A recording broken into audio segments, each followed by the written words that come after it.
All right, well, we put Middle Tennessee to rest yesterday and look forward to going back on the road over to UAB and play a team that's pretty similar to us, been banged up, played a lot of young guys. Coach McGee has done a heck of a job trying to change the culture there, recruit his kind of players that mirror his temperament.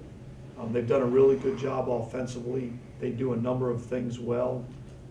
Defensively, they've had to make a change through the year, but lately they've made a decision they want to get up and challenge you a little bit more on the perimeter, which has helped them. They've given up some big plays, but again, it's going to be a real challenge for us.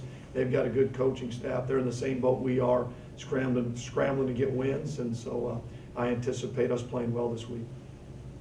Questions? A couple times after Saturday's game, we kind of asked you to evaluate a little bit, rapid fire, what you saw Saturday. You mentioned not seeing the film. After seeing the film, how do you feel the same way about, certain things that you saw on Saturday, whether as far as good things and bad things, were there Sure. positives and negatives? Oh, it's been the case. There were some things that were real positives. I thought our guys competed. I don't think that's been an issue all year. I think we had a chance to start fast, as we have a number of games, and just didn't take advantage of it. We didn't get in the end zone when we could have, and then obviously you have the catastrophic turnovers. That doesn't give you a chance. But I did see some positives individually with some players. You see it defensively with guys continuing to fight. We've tried to simplify things to give ourselves a chance to play better in that area, and I think we've seen that.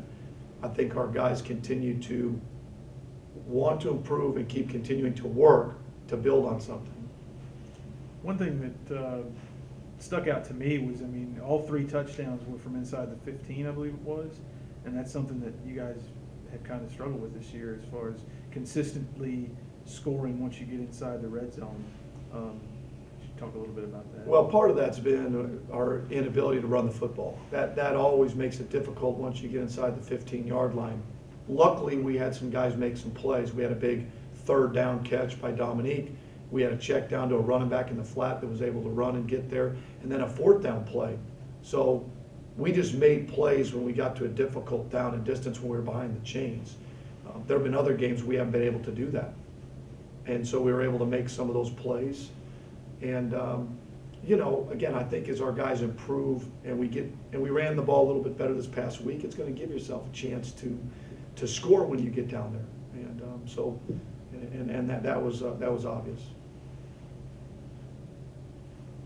Do you feel, it felt like when you guys started so fast against Middle Tennessee, it felt like maybe you guys saw something on film that really stuck out to you guys that you guys matched up well with. Was that the case, or was it just No.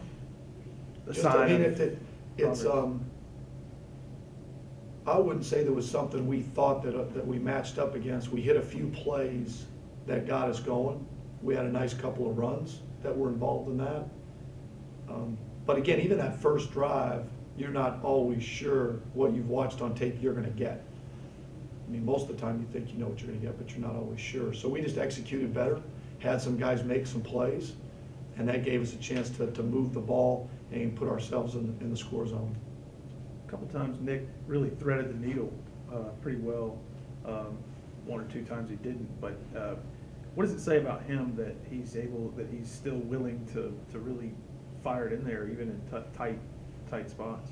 Well, the tough part was he threw a couple in tight spots, and yet the turnovers were not. They were mistakes. One was a misread in what they gave us, where they dropped out from a 0 coverage and threw it right to a defender. Obviously didn't see him. And then the other one, the receiver was open. He just mechanically got himself off balance and threw it high, which he doesn't do very often when he's protected. But Nick is very accurate. He's confident. He is very capable of dissecting what they're doing and where to go with the ball. He makes mistakes like everybody, and those are starting to shrink.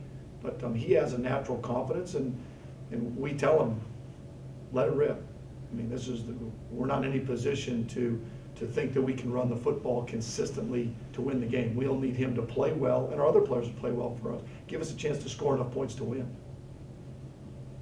How about UAB's 2 running backs that are really playing well this year. Well, really good. Both running backs are good players. The one running back was obviously there, and then they recruited this young freshman who's a good player. So they're a handful. They're a great tandem. One's a little bit bigger than the other, but they're both stout, powerful guys that you're going to have to try to find a way to get them to go sideways, because when they get downhill, they're very difficult to stop, and they move the pile. They continue to move forward. So they run more than they pass then? I would say that. I would say that they've built it around their running backs and now their quarterback's ability to run and then work off of play action. I would say that's probably fair. Have you acknowledged with the players that this is the last game, or is that something you guys aren't really thinking about? Well, we haven't gotten to that point yet, because last week was about our last home game, and then Sunday was yesterday was a recap of the Middle Tennessee game and what we didn't do well, what we did well, what we need to do moving forward as a program. So we haven't really addressed that yet. I think they understand. I'm not sure I have to address that it's the last game, but we will, and address, what it means to, okay, it was the last game for the seniors at home, but obviously their last game ever in a USM jersey. Can you say whether Kyrie has played his last game? I can't say that. I don't know. We're going to find out more today. I'm hopeful that it's not his last game. He's been playing so well. What is the deal with Allen House and the possible red shirt? We're hopeful that Allen had a significant foot injury that was not going to allow him to play the rest of the year. We are anticipating that we will have him back next year. Are there others like him that you guys hope to bring back? Well, DJ Thompson was not a senior, but DJ was a guy that had been hurt till the last half of the year, and so we could have made a decision to continue to play him. We think he's going to be a good football player. We just made a decision that at this point, let's get his year back. I'm trying to think. I don't anticipate that we have any other seniors that are in that same boat that will get a year back. Allen's the only one. Jacorius Cotton, as long as he takes care of things academically, he will be back. So I take that back. Jacorius, we're anticipating having back. Well, on Allen, though, didn't he play 4 or 5 games? You can play, basically what the rule comes down to now that there's 12 games, you can play in 4 of the first 6 games. And then if you got injured, because if you play in any game and you're not injured, you can't get redshirted. Now you have to have a medical redshirt, so 4 of the first 6, in which he did, played in 4 of the first 6, and then was a season-ending injury. You mentioned the fact that UAB has given up a number of big plays on defense. I mean, they're giving up 500 yards a game on offense. So is that number kind of inflated due to the number of big plays, or do they have some deficiencies that you guys have noticed? Well, it's all the above. It's the same when you watch us. I'm sure they feel like they can coach it better, they can play better, and they've got to recruit better, just like we would. And I'm sure they'd say the same things, that there's times when I'm sure they look at it and say, boy, we could have done a better job scheming it, and yet another time where a player's got to be able to make a play and get off a block, and where they've got to continue to improve their roster. And so I'm not sure it's any one thing. It's not as if they're doing things that are unsound. It's not like you look at it and say, boy, look at how they're aligned here. That's not true. They're aligned well. They're playing up front schematically and coverage-wise what we've seen. It's just obviously, I'm sure they feel like they've got to do it better. So I don't know what that means to us. Like every opponent, we have to look at it and try to figure out where we have an advantage, where we feel like we certainly can give ourselves a chance to move the football and score. You know, what was it, 94, is it Bradley? He came in and seemed to do a really good job. Kind of worked out there was a good matchup for them. They were kind of beat up front. Dylan's going to be a really good player. He's another one of our freshmen.